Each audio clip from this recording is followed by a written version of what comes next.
Good morning, students. Today we'll be dealing with the nullity of marriage, section 11 and 12 of Hindu Marriage Act 1955. Now, what do we mean by the term nullity of marriage? Nullity of marriage inclusive of both the things, the void marriage and the voidable marriage. The void marriage, which is void in itself, अपने आप में वो void है, therefore do not create any right or liabilities.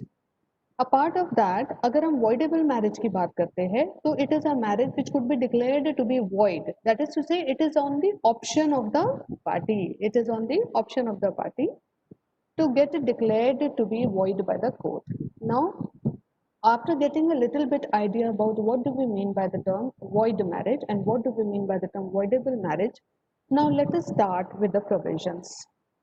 Now, a void marriage which has been provided under section 11 of the Hindu Marriage Act, which speaks about a marriage which is void in itself. Now, what do we mean by the term void marriage? Void marriage, student, means a illegal marriage. Now, what do we mean by the term illegal marriage? The illegal marriage means a marriage which is illegal and which is illegal from the beginning or from the inception itself.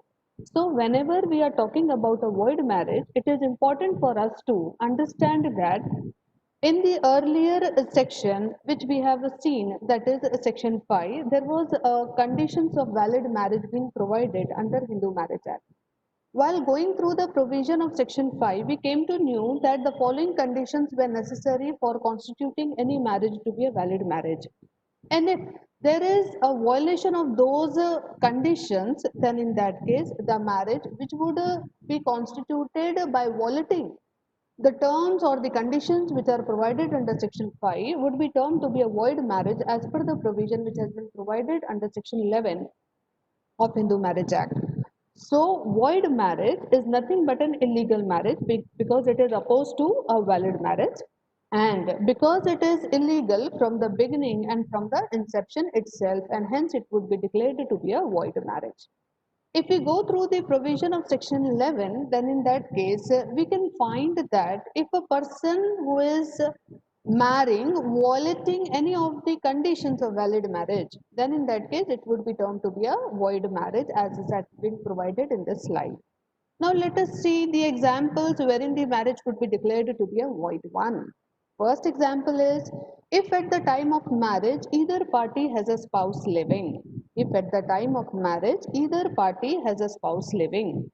For a wife, the spouse is husband, and for the husband, the spouse is wife.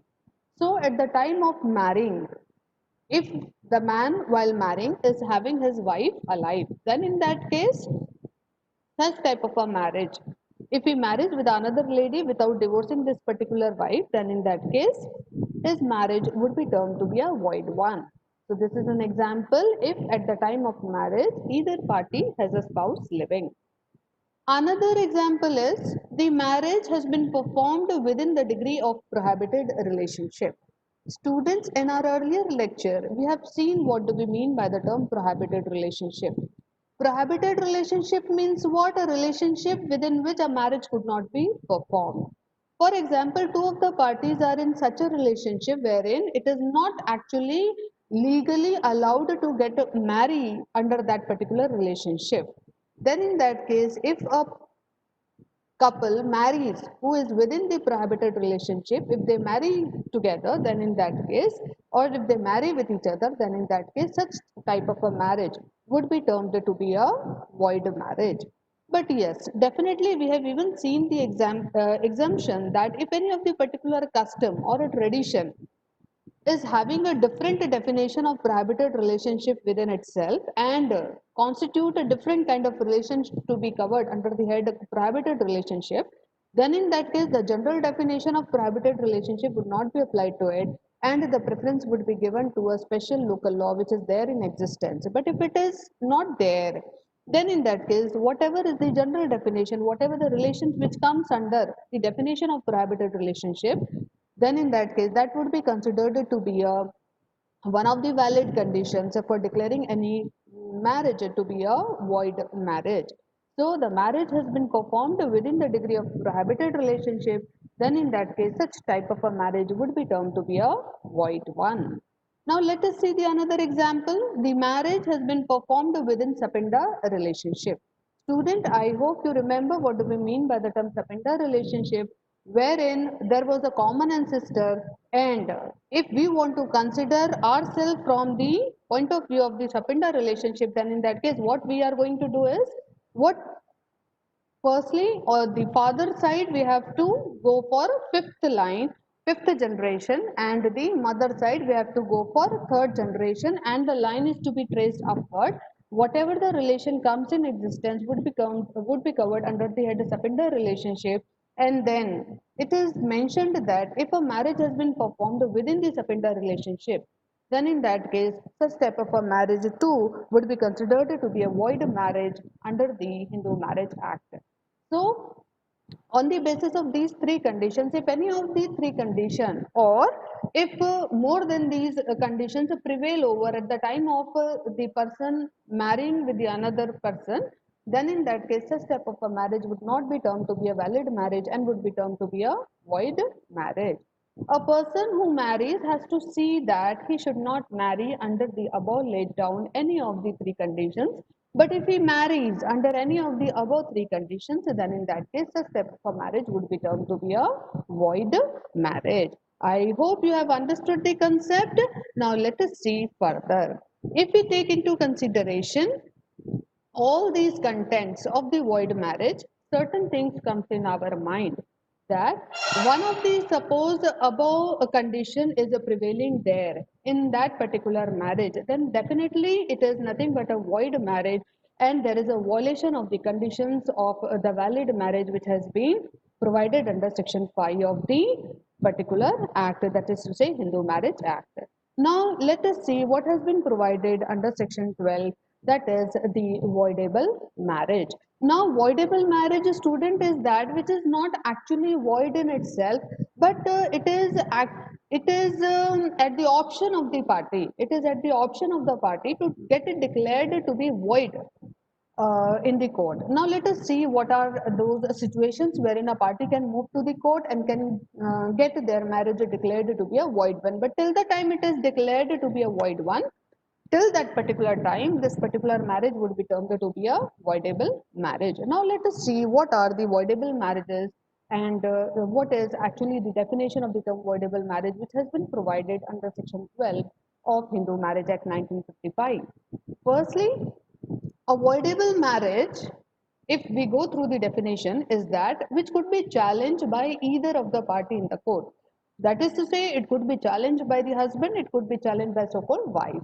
And the court would declare it as a illegal. If the court is satisfied that yes, such kind of a marriage could to be declared or must be declared to be a void one, then in that case, court would declare the same to be illegal, and then after it is declared to be an illegal, it would be termed to be a void one. But if the party decides not to challenge it into the court, so again here the sentence says that it is at the option of the party. But if the party decides that not to challenge it into the court and to carry on or to accommodate the other party which has failed to comply some conditions of the marriage, यानी कि वो particular party जिसने कि fail हो गया है comply करने के लिए कंडीशंस ऑफ वैलिड मैरिज, उसको हम अकोमोडेट करने के लिए रेडी हैं, then in that case this type of marriage, because हम कोर्ट नहीं जा रहे हैं, हम उसको चैलेंज नहीं कर रहे हैं कि इसको इलीगल करके डिक्लेयर करो, और हमने क्या डिसाइड किया है कि ठीक है जो भी अब इस मैरिज को हम क्या करेंगे अपने साथ कैरी करेंगे, हम अदर पर्सन को जिसने मैरिज की कंडीशंस को कंप्लाई नहीं किया है स्टिल उसको हम अकोमोडेट करेंगे,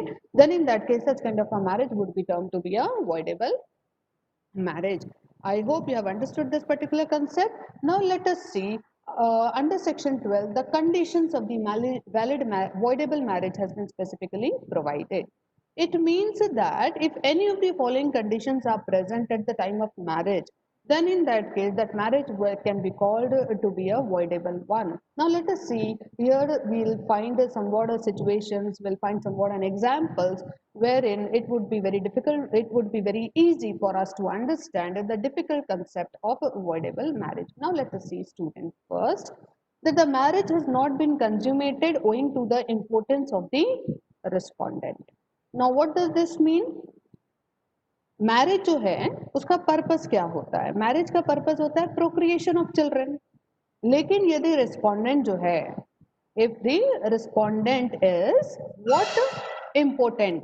If the respondent is important means what? The person who is not capable for procreation of children, the person who is not fit for procreation of the children, there is somewhat a problem with that particular person कि वो procreate नहीं कर सकता है children को, और यदि इस वजह से marriage consummate नहीं हो पा रही है, then in that case जो बेसिकली अपोजिंग पार्टी है, दैट इज टू से जो पिटिशनर है, वो क्या कर सकता है? कोर्ट में जाके can get the marriage declared to be a void one for the reason जो मैरिज है उसका पर्पस तो सॉल्व हुआ ही नहीं। मैरिज का पर्पस क्या था? Procreation of children, legalization of the children, वो तो हुआ ही नहीं। Then in that case definitely because getting a children is a right belonging to both the parties of the marriage, और ऐसे में यदि मान लीजिए एक पार्टी का राइट फुलफिल नहीं हो पाता है, and this may be due to, हो सकता है कि importancy of the other party has been concealed, या फिर even not concealed but again the party want to have a children but there could not be a child conception due to the importance of the respondent, then in that case definitely the party whose right has been infringed can go to the court and can get their marriage declared to be a void one. But till the time it is not declared to be a void one, till the time particular marriage would be termed to be a voidable one. Next is that the marriage has been solemnized with one of the parties is incapable of giving valid consent due to unsoundness of the mind. Marriage जो है वो solemnise की गई जब एक party जो है वो वैलिड कंसेंट नहीं दे सकती थी। Consent is important for getting marriage, है ना? दोनों भी पार्टीज का consent is important for getting a marriage and then only the marriage would be term to be a valid marriage. But एक पार्टी जो है whose consent has not been obtained, उसका consent हमने ऑब्टेन नहीं किया, और वो कंसेंट क्यों उसका ऑब्टेन नहीं हो सका? For the reason other party जो है वो अनसाउंडनेस ऑफ द माइंड को सफर कर रही है, और ऐसे वक्त में विदाउट उसने वैलिड कंसेंट दिए, और वैलिड कंसेंट देने के लिए वो क्या है? इनकेपेबल है, और ऐसी पर्टिकुलर पर्सन के साथ में यदि शादी करा दी गई है, देन इन दैट केस जो दूसरा पर्सन है वो क्या कर सकता है? इसको कोर्ट में जाके चैलेंज करा सकता है, और टिल द टाइम वो चैलेंज कराता है तब तक voidable, and once it is declared in the court to be void illegal, then in that case the step of marriage would be termed to be a void one. Now let us see another situation.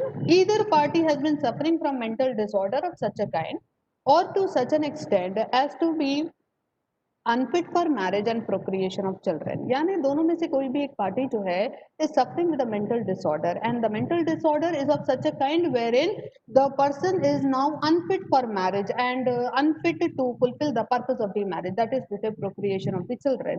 Then in that case definitely the other party whose right has been violated can go to the court and can get the marriage declared to be a void one. But till the time it is not declared void one, it would be considered to be a voidable one, and once it is declared it would be termed to be a void one. Now next is has been subject to recurrent attack of insanity or epilepsy. Now अगर एक जो party है वो marriage की, अगर उसको insanity के attack आते हैं या एपिलेप्सी है, अभी एपिलेप्सी का हमको पता है normally it is a kind of a disease which could be spread, then in that case definitely जो अदर पार्टी है वो प्रिकॉशनरी तौर पे क्या कर सकती है, और इंसैनिटी के अटैक आते हैं मतलब it is very difficult to stay with such kind of a person, and that too happily and with a valid consent, then in that case हम क्या करा सकते हैं? मैरिज को voidable मैरिज को डिक्लेयर करा सकते हैं to be a void one, because this is voidable at the option of the party who is not suffering with insanity or leprosy but the other party is suffering with insanity and leprosy.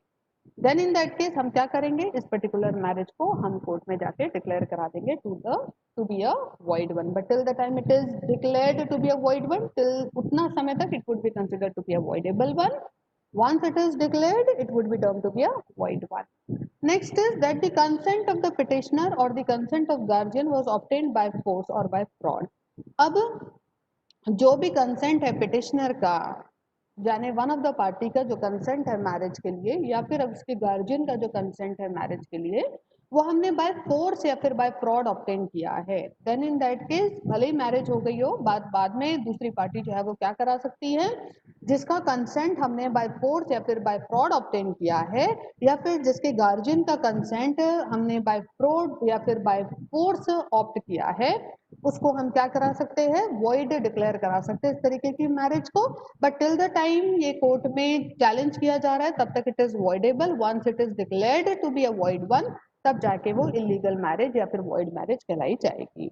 Next is that the respondent was at the time of marriage pregnant by some another person, then in that case definitely petitioner जो है वो क्या कर सकता है, इसको challenge कर सकता है कोर्ट में, और डेफिनेटली बिकॉज उसकी पैटर्निटी का सवाल उठता है, whosoever the child would come in existence would this particular father would not be having a paternity right over that particular child, and hence the respondent can get the marriage declared to be a void one, but till the time it is declared it would be considered to be voidable. Once it is declared to be a void one, it would be considered to be a bad from the inception and would not be having any right and obligation against the other party, and hence would be declared to be void and illegal.